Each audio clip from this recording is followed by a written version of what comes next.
আমরা সকলে অবগত আছি আরবি মাসে রবিউল আউয়াল মাস চলতেছে। এই মাসটা আমাদের জন্য যেমন নাকি সুসংবাদ, ঠিক তেমনি দুঃসংবাদও রয়েছে। এই মাসে নবী করিম সাল্লাল্লাহু আলাইহি ওয়াসাল্লাম দুনিয়ায় এসেছেন। ঠিক এই মাসেই নবী করিম সাল্লাল্লাহু আলাইহি ওয়াসাল্লাম দুনিয়া ত্যাগ করেছেন। আমার আপনার সকলে জানার দরকার, নবী করিম সাল্লাল্লাহু আলাইহি ওয়াসাল্লাম আমাদের জন্য কি নিয়ে এসেছেন, কি করতে বলেছেন, কি করতে নিষেধ করেছেন, এগুলো আমার আপনার জানার দরকার। যে ব্যক্তি যেমন, ঠিক তার মর্তবাও তত বড়।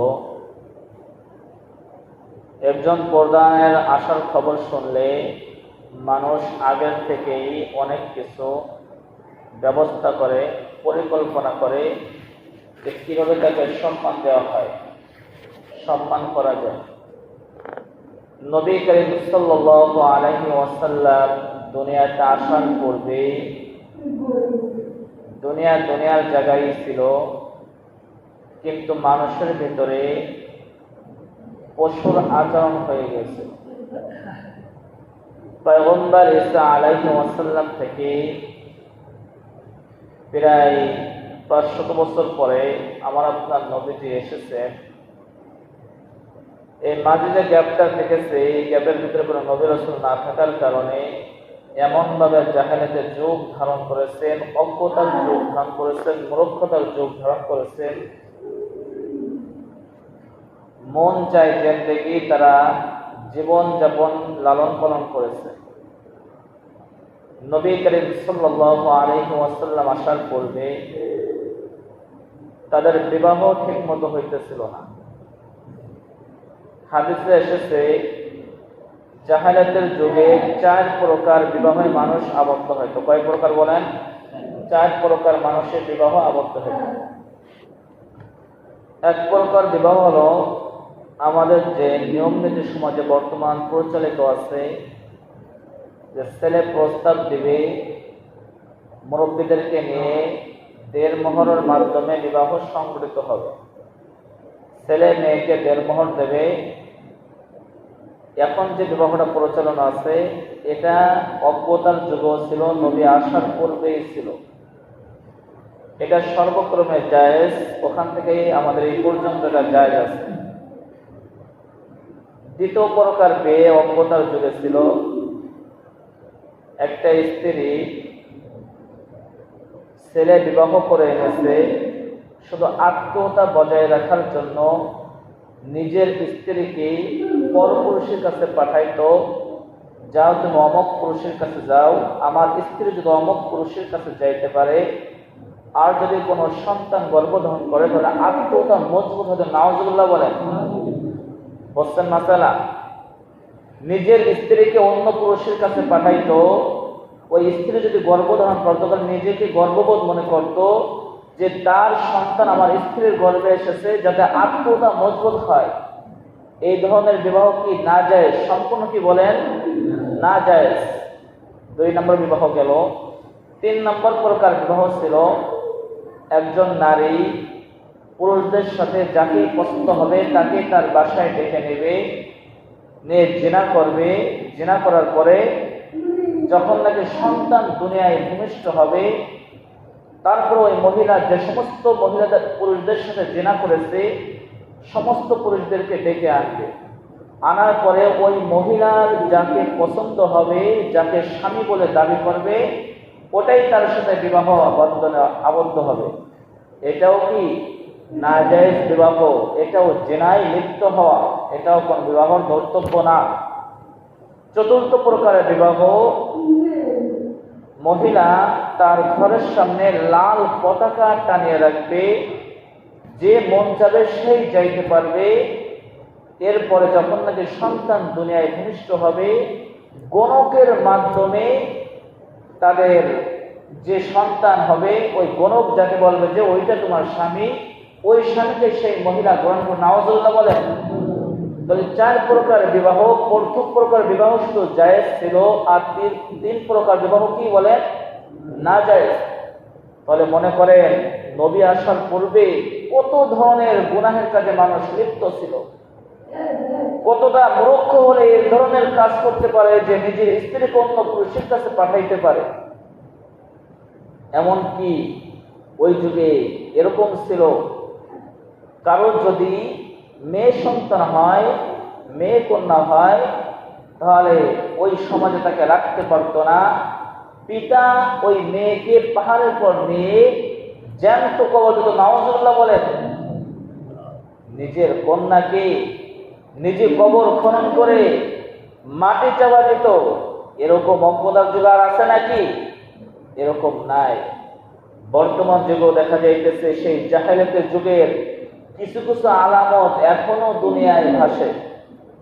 এই জন্য ওখান থেকে আমাদেরকে বের হয়ে আসতে হবে। আমাদের জানতে হবে যে আমার আপনার নবী যে দুনিয়ায় আসলো, প্রথম প্রকার যে বিবাহর কথা বলেছি, ওইভাবে আব্দুল মুত্তালিব তার সন্তানকে আব্দুল্লাহ এবং আমিনার সাথে বিবাহ সংযোজন। সুবহানাল্লাহ। এবার আসুন, আমার আপনার যে নবীজির পিতা আব্দুল্লাহ, কি নাম বলেন? আব্দুল্লাহ।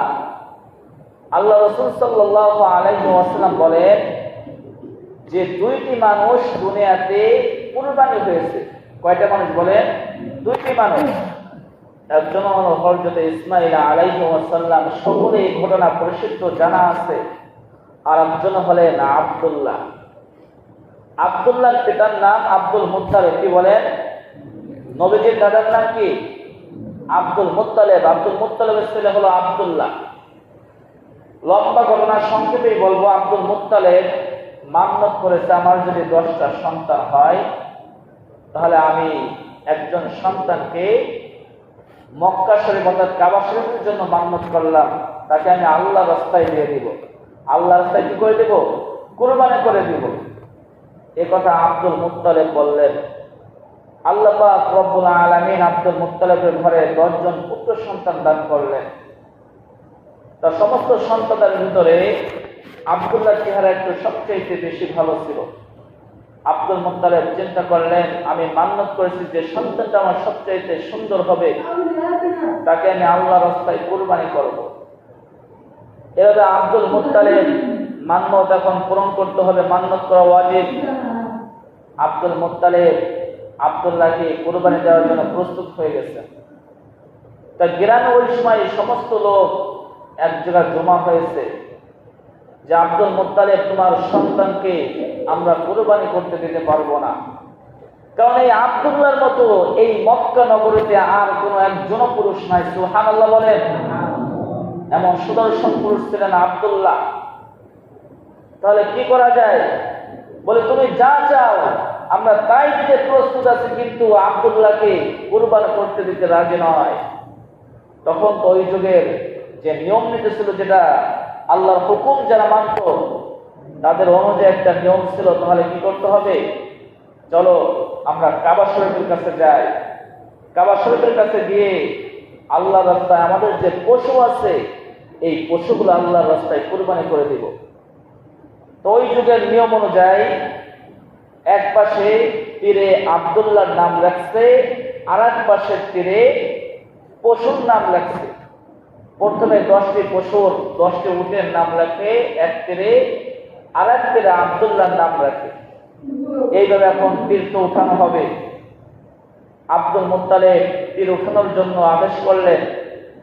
তা যখন নাকি 10টা উট ওই তীরের ভিতরে লেখলেন, ওই তীরটা উঠাইছে, দেখে আব্দুল্লাহর নাম এসেছে। এবার বলতে পারে আব্দুল্লাহকে কুরবানি করে দিতে হবে। গ্রামের লোকজন বলতেছে, না, এবার 10টা উট এসেছে, আমরা 10টা উট আরো 10টা উট বাড়াইবো। কয়টা উট বলেন? আরো 10টা বাড়াবে। এভাবে 20টা উটের নাম লেখেন এক তীরে, আর এক তীরে আব্দুল্লাহর নাম রয়েছে। 20টা তীর যখন উঠাইছে তখন আব্দুল্লাহর নাম এসেছে। আবার আব্দুল মুত্তালিব বলছে, আমার ছেলেকে কুরবানি করে দিব। বলে, না, গ্রামবাসী আবার একত্র হয়েছে যে আমরা আরো উট বাড়াবো। এইভাবে আল্লাহ পাক রব্বুল আলামিন যখন 100টা উট লিখিত হলো, তখন আব্দুল্লাহর নাম বাদ দিয়ে উটের 100টা নাম এসেছে। সুবহানাল্লাহ। তাহলে এই যে 100টা উট এসেছে, নবী করিম সাল্লাল্লাহু আলাইহি ওয়াসাল্লামের পিতা আব্দুল্লাহ ওই সময় যে কুরবানি হয়েছে 100টা উটের বিনিময়ে আব্দুল্লাহ যে জীবিত রইলেন, ওই 100টা উট এই পর্যন্ত এখনো যদি কোনো মানুষ যদি খুন করে, যদি হত্যা করে, আর যে ইসলামিক আইন অনুযায়ী যদি মেনে নেয় যে তোমার সন্তানকে আমি হত্যা করেছি, আমি তোমাকে 100টা উট দিব, তাহলে আল্লাহ রাসূল সাল্লাল্লাহু আলাইহি ওয়াসাল্লাম বলে ওই আইনটাই ঠিক আছে। একটা খুনের বদলে পয়সা উট দিতে হবে, 100টা উট দিতে হবে। ওখান থেকে আইনটা এখন আল্লাহ পাক রব্বুল আলামিন কোরআন চালু করলেন, সুবহানাল্লাহ।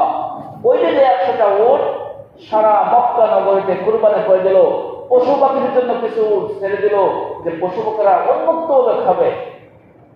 তো নবী করিম সাল্লাল্লাহু আলাইহি ওয়াসাল্লাম আসার পূর্বে আব্দুল মুত্তালিবের পিতা কি সন্তান কি হয়েছিল? কুরবানি হয়েছিল।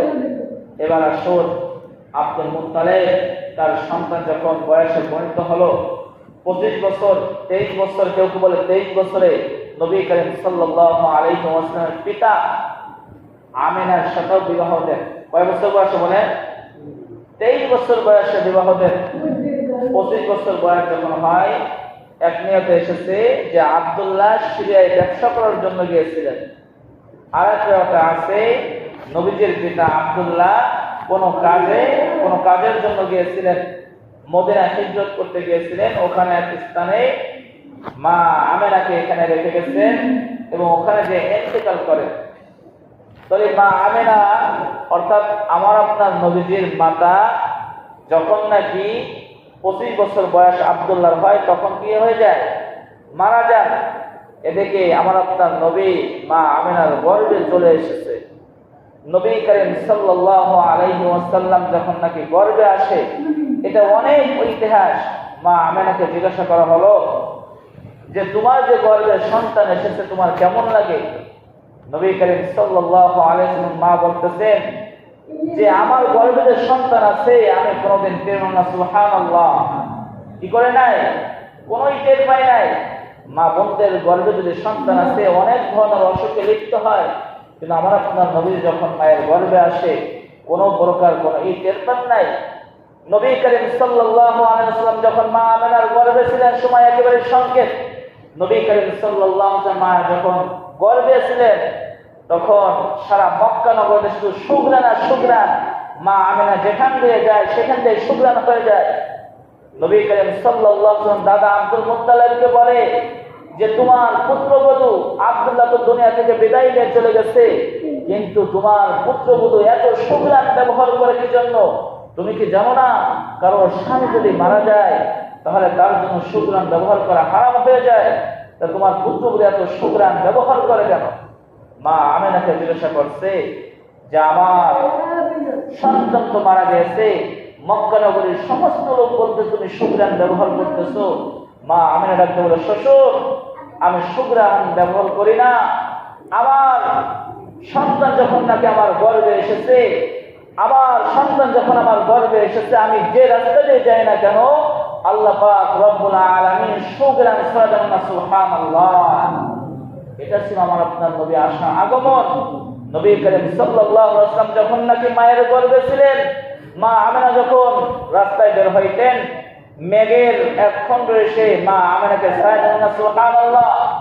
মা আমেনাদের গর্ভে যখন নবী মুহাম্মদ সাল্লাল্লাহু আলাইহি ওয়াসাল্লাম ছিলেন, মা আমেনা যখন কুয়ার ভিতর পানি আনতে যাইতেন, বালতি খোলাতে লেগে আছে, উপর নিচে থেকে পানি আসতে দেন না। সুবহানাল্লাহ।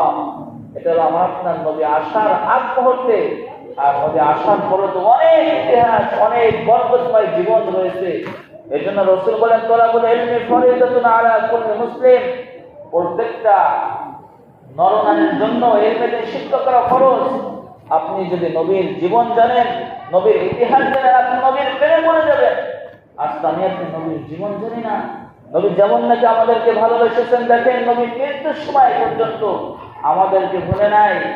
সমস্ত নবী রাসূল নিজেকে নিয়ে চিন্তা করেছে, শুধু আমার আপনার নবী হাই উম্মতি নিয়ে চিন্তা করেছে। এজন্য আসুন নবীর জীবনে শুনি, নবীর জীবনকে শিক্ষা গ্রহণ করি। সঙ্গত ইনশাআল্লাহ আল্লাহ আমাদের সকলকে নবীর জীবনে শোনার তৌফিক দান করুক, নবীর সুন্নাত তরিকায় জীবন করার তৌফিক দান করুক। যা সুন্নাত অনুসারে তা কবুল করে।